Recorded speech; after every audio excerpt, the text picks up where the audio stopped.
Well, thank you very much for coming and welcome to St Philip's Chambers. It's my delight as the manager of the Wellbeing Listening Service here at St Philip's to welcome you, and really pleased as well to be welcoming Paul Valler all the way out from London today to come and speak to us about making a difference in a performance culture. A snappy title, but not quite snappy enough for me to be able to remember it just like that every time. It's been one of those, hasn't it, Kim? Where's he gone? But I've always gone, what's that called again? Making a difference in a performance culture. And I could just personally recommend Paul to you and the content and the heart by which he brings it, having heard him speak this time last year at a conference on this subject. Feel that there's so much we can gain from it and so much we can learn. There will be recording here, but obviously if you have a question, you don't want it recorded, I can edit that out, just let me know afterwards. And so without any further ado, welcome. Just feel free, by the way, if you feel thirsty, because it's quite warm in here, to get up and get some more drinks. I'm sure Paul won't mind moving about. If you need to leave then early, then please feel free to do so, although not too early, otherwise it seems no. So thank you so much. I'm going to take your badge off now, Paul. Okay, thank you. That's all right. I'm now identity-less. Okay, can you all hear okay? Great. So my son said to me, what are you talking on? I said, well, making a difference in the performance culture. He said, I hope it goes well. He said, you'll make a difference if it goes well, and you'll make a difference if it's rubbish as well.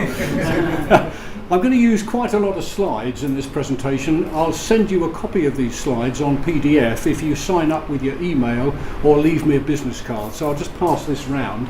And it's also got an option on there to sign up for anything from the London Institute for Contemporary Christianity, which I chair. It's a charity that is involved in this space. So feel free to add your details there. As far as a performance culture is concerned, I don't think anybody would disagree that we are living in a performance culture. You know, almost from the cradle to the grave. Grades at school, fitness measurements and sporting achievements, workplace targets, and even now the bucket list of things you've got to do before you die, you know. Television game shows in which contestants play each other to prove they're better than other competitors on some kind of measure.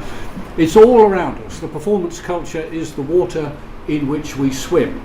So how can we make a difference in that, the way we measure and the way we live? I want to divide this talk into two halves. First of all, making a difference in the way that we measure, and then secondly, thinking about how we live better in the culture. What are the personal disciplines and the organisational practices that enable us to flourish in this kind of environment? What are the practical choices we can make? So first of all, making a difference in the way we measure performance. And my roadmap for this section is to look at the inextricable link between measurement and organisational purpose, and there is a very strong link there, and then consider the kind of assumptions that underpin the measurement culture and how we might develop a different emphasis based on a values foundation and how that might affect leadership choices. And then I'll look at some other factors that underpin measures and talk about proxy measures. Here's a cartoon which I think how many people in organisations feel today. Yeah, really I'm fine. It was just a fleeting sense of purpose. I'm sure it will pass. And you know, there is this feeling sometimes that we're working in places that don't necessarily have a worthwhile purpose.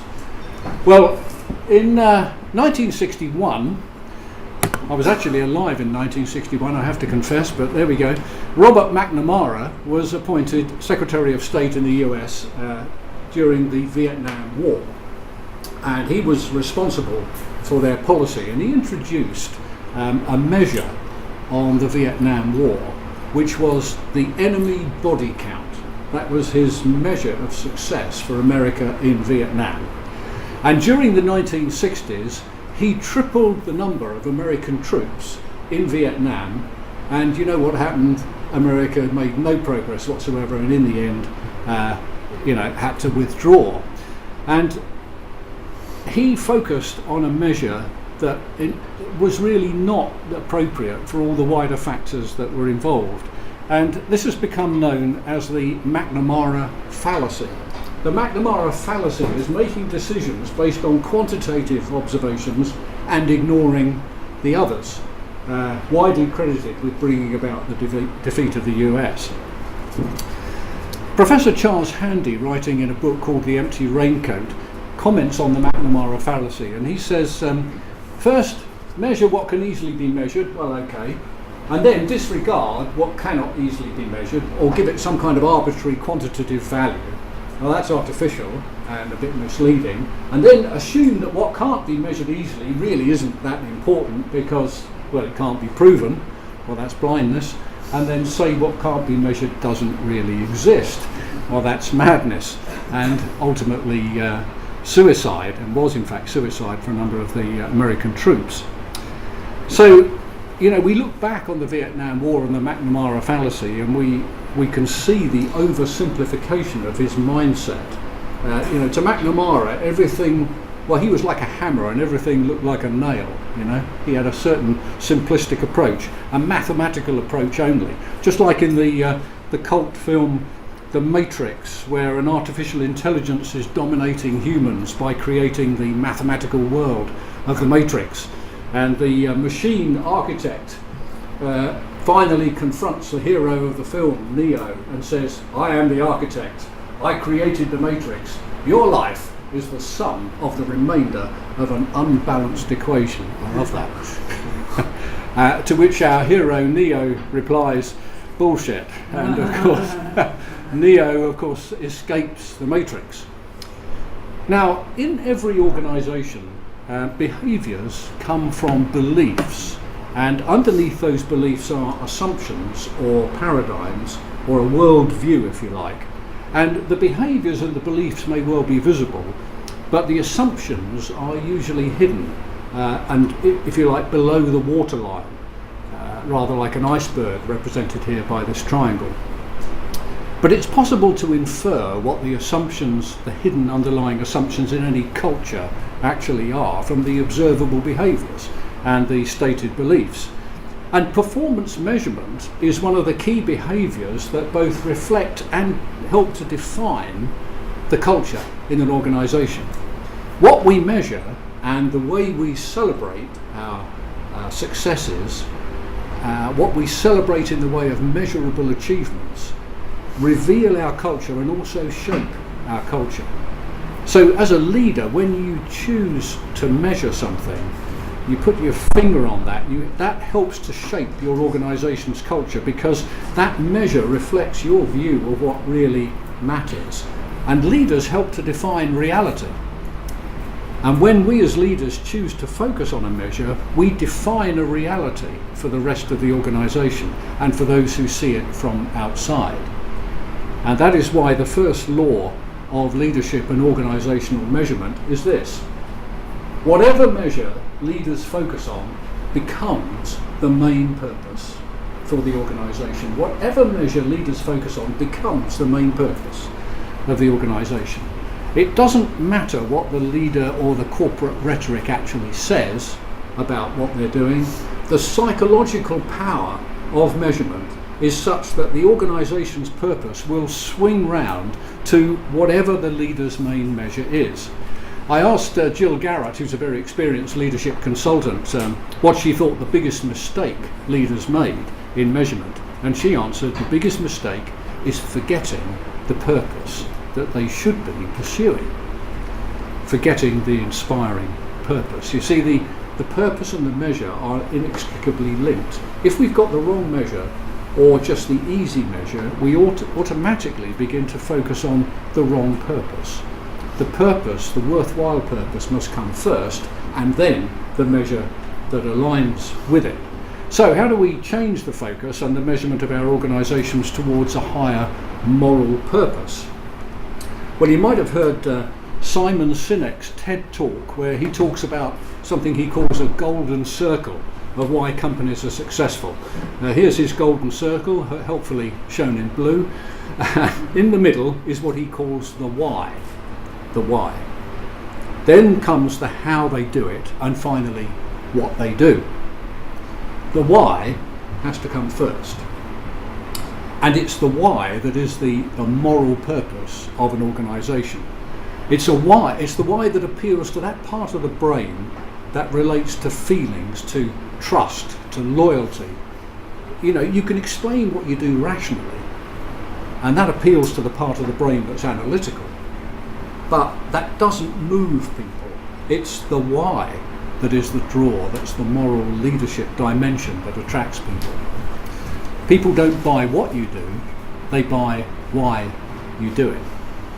So for a Christian leader, what is the why?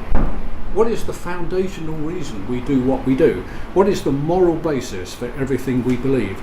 Of course, it's to bring glory to God by helping to advance God's purpose for humanity to flourish. And in looking for a framework to build our leadership practices, I can see three interrelated lenses of human flourishing that we can look at the issue of measurement through. And they are worthwhile purpose, healthy relationships, and a secure identity. And if you're interested in the theology of why I chose these three lenses, I've written it up in a Grove leadership booklet on using measurement well, which is available here. And from my experience of working with people, I believe this model actually resonates with our intuitive understanding.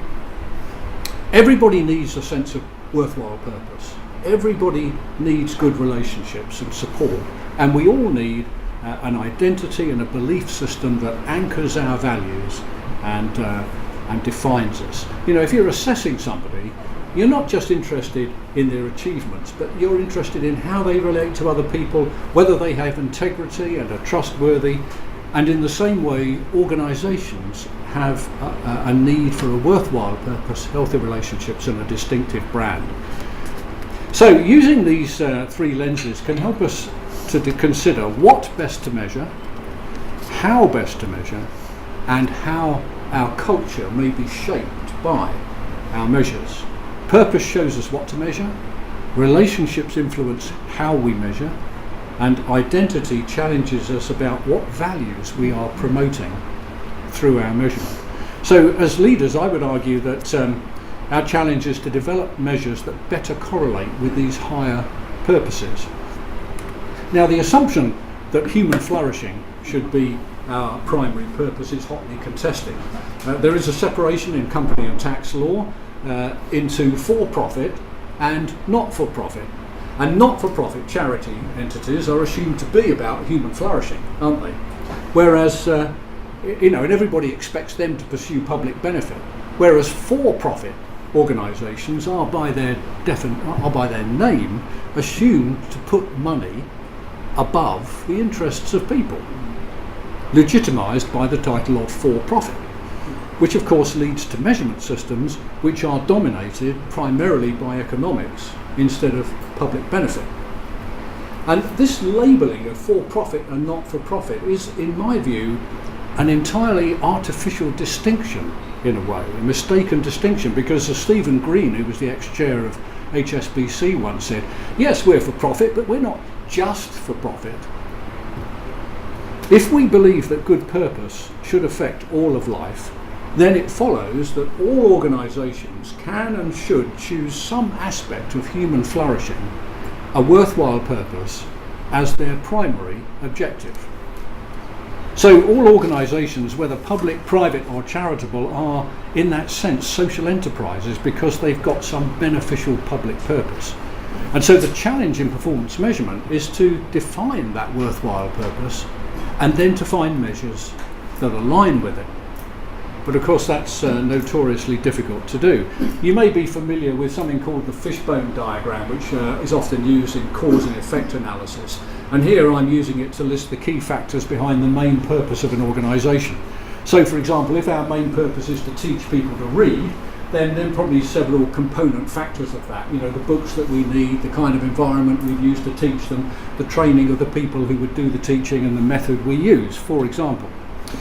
Now in the same way, we can put the main purpose of an organisation at the head of the fish here and then look at the contributory factors. And some of those factors will be easy to measure and some won't be easy to measure. And the main purpose is often quite difficult to measure. So what happens so often is that leaders take the bit that's easy to measure and they move it to the head of the fish. Okay? So the thing that's easy to measure becomes the purpose of the organisation. So if I go back to that example of teaching people to read, if the thing that's easy to measure, which is, let's say, the number of books I have, gets moved to the main purpose, then what happens is that my purpose has shifted subtly from teaching people to read to building a library, because now I'm about the number of books I need, you see. Now, this is a simple example, but this kind of mistake is happening over and over again in all kinds of organisations.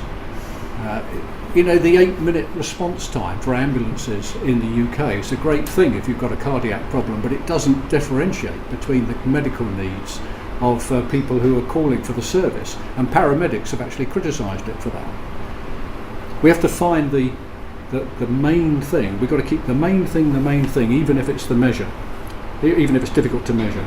So now this is a very left brain type of tool. There is a more creative right brain approach to the problem, and this is called a proxy measure. A proxy measure is something that correlates with your main purpose, and let me give you a good example of this. The NHS, again, my mother has age-related macular degeneration, so she has to go to an eye clinic for treatment every so often. And when she's there, she gets given something to complete, which I think is ironic because half the people there can't see.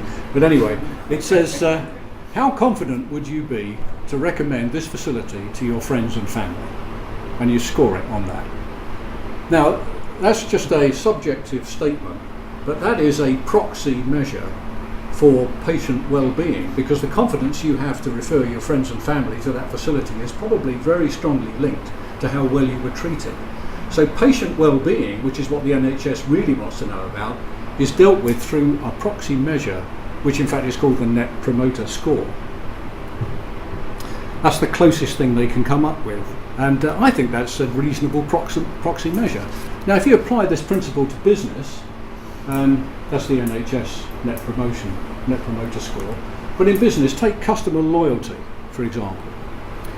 A proxy measure for customer loyalty might be the retention rate or the frequency of contact. Now, they are not customer loyalty, but there's probably a strong correlation.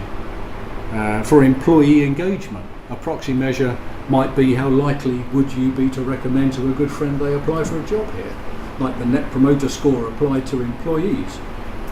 Or how often do you think about looking for another job? That's probably strongly correlated to employee engagement. See, there's loads of creative opportunities for proxy measures, and I think we can do more with that. If going back to the eye clinic and the Net Promoter Score, of course there are other measures like patient outcomes that the eye clinic also measure, because medicine is too complex to be reduced to a single metric. And that leads me to the second law of organisational measurement, which is that an organisation's moral purpose can rarely be assessed using a single measure. It takes a balanced scorecard to properly represent all the elements of human flourishing. And so there's always a subjective element to assessing higher purpose, and we shouldn't be afraid of that. I think admitting that we need a balanced scorecard, in fact, is a sign of maturity. It makes the assessment process harder, but that's real life. If the higher purpose of human flourishing is multi-dimensional, then our scorecards must also be multi-dimensional if we want to authentically reflect that. So what about your organisation? You know, the organisations you work for, what is currently being measured as the main thing, the head of the fish for your organisation? What higher purpose do you think should be at the head? And what might be suitable proxy measures for that higher purpose? See, if you take a professional services organisation like this one, and I don't know anything about the law firms that work here, but if you take consultancies, advisory services, law firms, people in professional services, they will very often say that their purpose is to serve the customer and to create value for the customer. But when you look at the internal measures that are regarded as most important, you very often find things like the number of billable hours, the billing rate, the utilisation of their consultants. Those are the things that actually matter to the internal management. And those measures send a completely different message to the employees than the corporate rhetoric about serving customers. See? So that is the kind of thing that could be at the head of the fish, really, the billable hours. You know, whereas customers may be relegated to a second place. We need to think of better measures, proxy measures that would better reflect that. I want us to start thinking creatively about the organisations we're in and, if you like, raising our sights a bit towards a higher purpose and how it might be made more viable and visible. Now, you may not be in a position to change the main metric of your organisation. I guess most of you won't be. But you can voice the question about a higher moral purpose, a worthwhile purpose. You can suggest other ways to measure it, and that is a way you may be able to help mould, influence the culture that you're in. So let me turn now to the second half of my talk, how to live well in a performance culture. And this is my roadmap for this. I want to talk about the very basic issue of identity and performance. That's the ancient lie that we are what we do. And then I want to ask the question, what really defines a performance culture, and what story are we telling ourselves when we're inside a performance culture? And I want to share some learnings about vulnerability and play before summarising some practical choices. Now, in the story that you tell yourself at work, do you find that underneath you believe that your self-worth is dependent on your ability to perform? I think a lot of us do. Yeah? I mean, you only have to see Anne Robinson on The Weakest Link, if you've ever seen that programme, when she says, "You are the weakest link, goodbye." You know, it's followed by what the public call the walk of shame, isn't it? And that's what we're so often fighting in our performance culture. It's the fear of shame or humiliation or of our self-worth being tanked by some kind of performance failure. I want to show you the psychology behind this. This is the psychology that goes on in everybody who believes their self-worth is based on their ability to perform. It starts with their achievements, and that's great, and their achievement gets them some temporary acceptance because, you know, you are what you do. And then what happens is that temporary acceptance is forgotten over time, and people become insecure again because they haven't got a recent achievement. So that leads to driven behaviour in order to get more achievements, in order to feel accepted, which leads to insecurity, which leads to drivenness, and round it goes. And we call this the cycle of grief. It's called the cycle of grief because everything that you get, your acceptance, you lose eventually. I crave approval, I need you to feel good about me, but you never make me feel as good as I need to, so I blame myself and I survive by trying to achieve more. And so I go round and round this cycle of grief. My drivenness comes out of my insecurity. My insecure identity based purely on achievements like results or appearance or money or recognition is my problem. You know, and if I lose my looks, which I already have in my case, or our money, if I lose my money or my job or my performance, then, you know, I feel like I've lost my identity if that happens. And that's often what unemployed people say, isn't it? I felt like when I lost my job, I lost my identity. And underneath this is this ancient lie that we are what we do, the lie that our freedom and our self-worth is only achieved through our effort. You know, over the gates of the Auschwitz concentration camp in the war were the words "Arbeit macht frei," work makes freedom, the lie that led to permanent captivity and for many an early death. Thought-provoking, isn't it? Now, the answer to the cycle of grief is to know a different kind of cycle, a cycle of grace, which is basically about the secure sense of identity we have, knowing that God accepts us as we are. That leads to a secure identity and ability to work in freedom and not drivenness, and if we succeed or if we fail, we are still accepted by God. Once you internalise that, then you're free from the driving need for approval from other people in order to feel good about yourself. I don't know what your personal answer to your secure identity is maybe it's doesn't depend on God. Well, good luck with that. My answer is that there's a deep sense of peace in the unconditional acceptance of God. Now, let's move on. What really defines this culture that I've been talking about? Well, we've already said it, blame and shame. Miss Wilcox, send in someone to blame. When it comes to human psychology, management trades on a strange power that seems to be invested in numbers. Measurements carry a kind of psychological authority, and they trigger all sorts of emotional responses. Now here's a grid of success and failure plotted against time, the past and the future, and the differing emotional responses that we have to that. So you see, whenever we choose to measure something,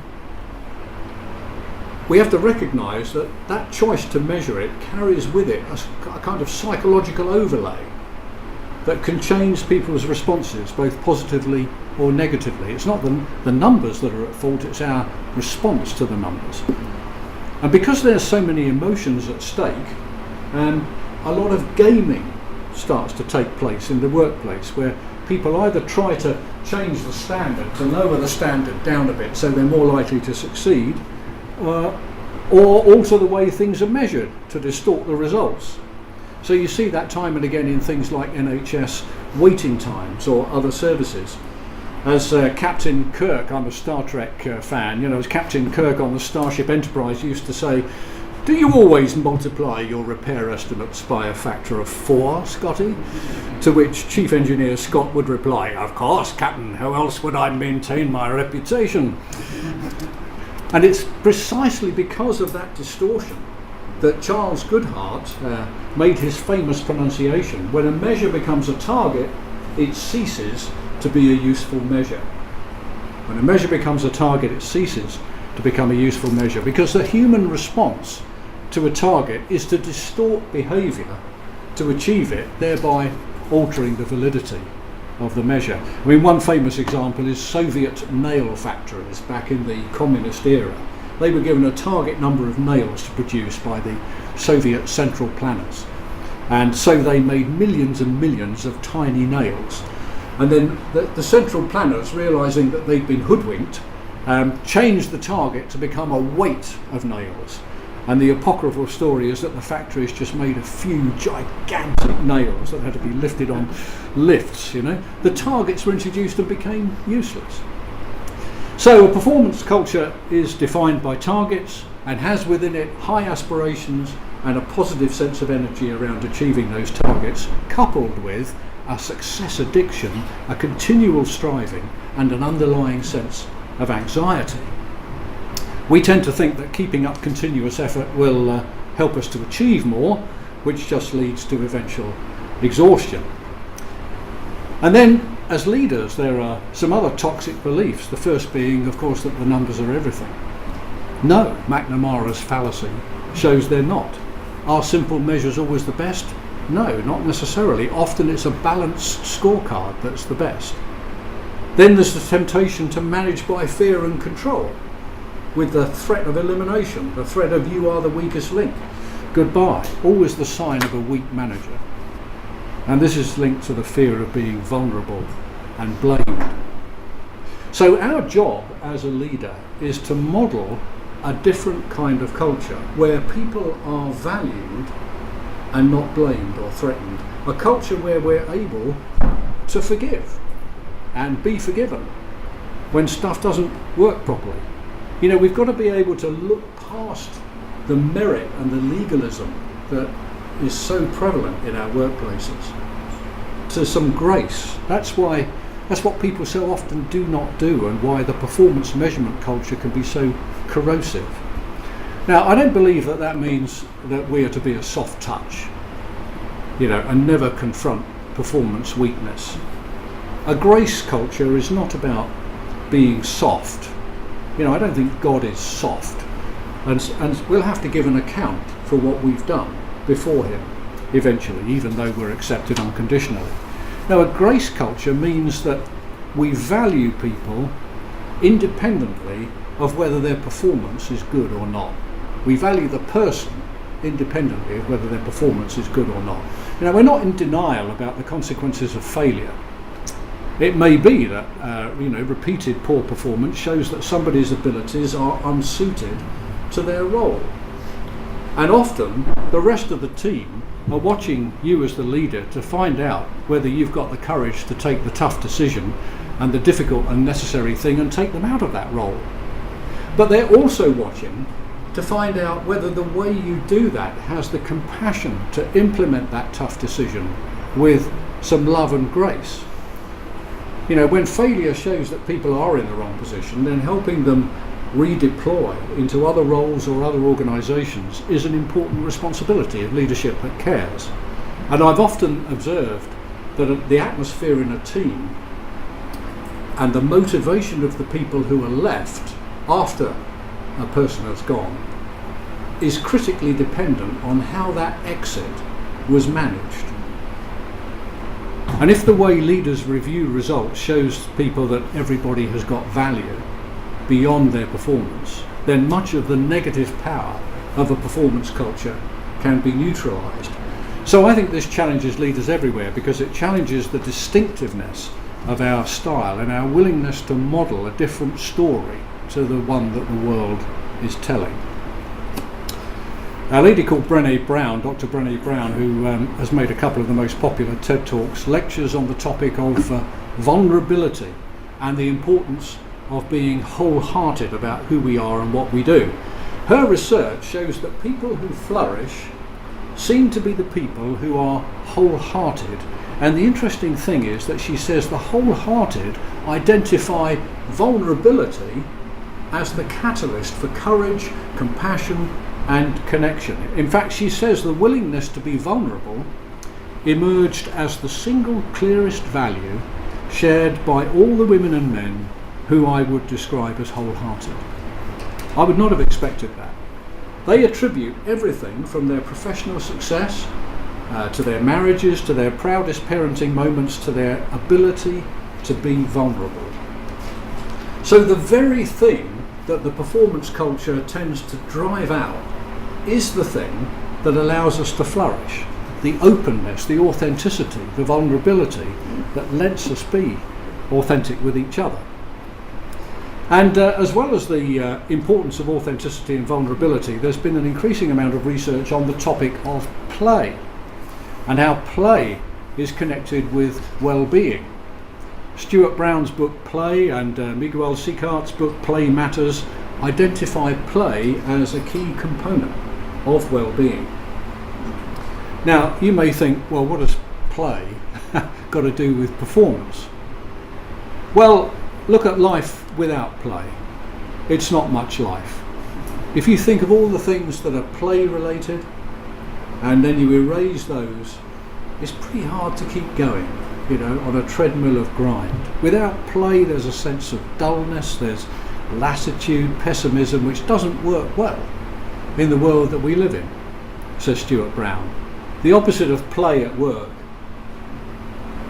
the opposite of play is not work, it's depression.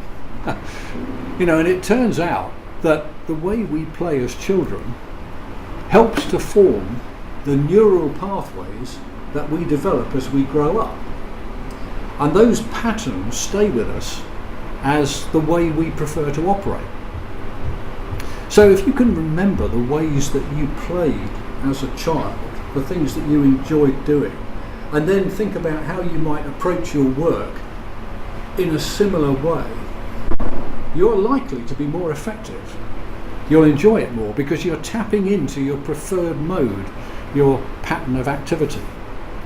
So what Brené Brown says is that there are some things that we should learn to cultivate in order to be more wholehearted in our approach to life and work, and some things we should seek to let go of. And this is her list of things to cultivate: authenticity, self-compassion, a resilient spirit, gratitude and joy, intuition and trust, creativity, play and rest, calm and stillness, meaningful work and laughter, song and dance. And these are things to let go of. What other people think. You know, perfectionism, numbing and powerlessness, scarcity and fear of the dark, the need for certainty, comparison with other people, exhaustion as a status symbol. I can identify with that. Anxiety as a lifestyle, self-doubt, and being supposed to do something and being cool all the time and in control, having this mask. I found this a very interesting list. Which of these things do I most need to cultivate, and which do I most need to let go of? I wonder what you would choose for yourself in that list. If we had more time, I'd give you a group exercise to go through it. But to summarise, here are some practical choices we can make to live well in a performance culture, both as individuals and as leaders. First of all, make sure that your own sense of identity is not resting on your performance alone.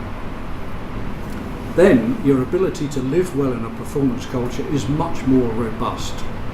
You know, if you are secure in who you are and you leave work at 5 or 6 o'clock or whatever the end time is, and the rest of the people shout out, "Oh, you're having a half day again then." If you're secure in your identity, you're not going to be fazed by that. If you're insecure in your identity, you're going to stay on, aren't you? It actually makes a difference to the way you work. Yes, failure happens, so there are sometimes consequences, but loss of self-esteem doesn't have to be one of them. Let people know that you see their mistakes as learning opportunities rather than damaging.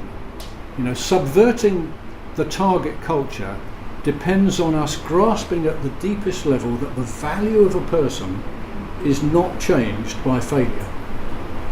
Although failure does have consequences, those consequences do not have to include the destruction of our self-worth.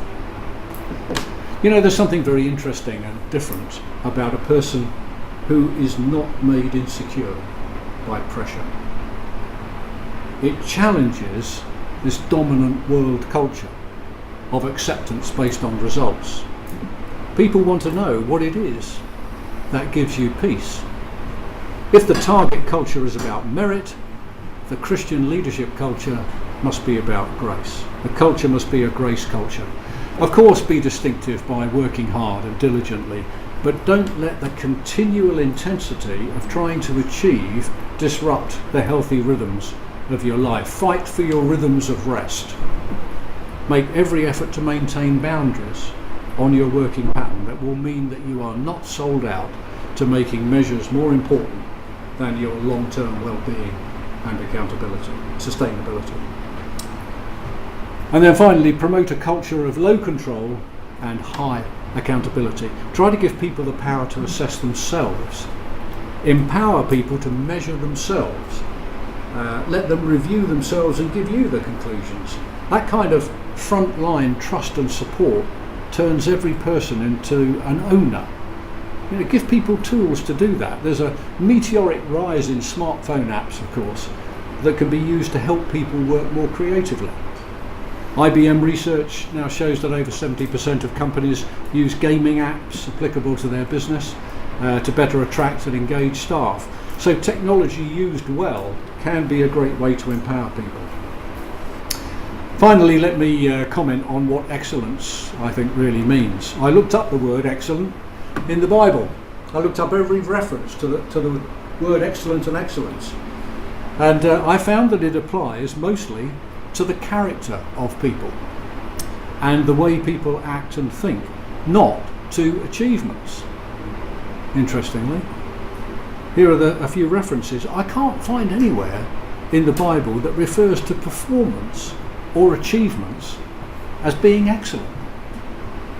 It seems that the Bible associates excellence more with moral character, love and a pure mind. And I find that enormously challenging.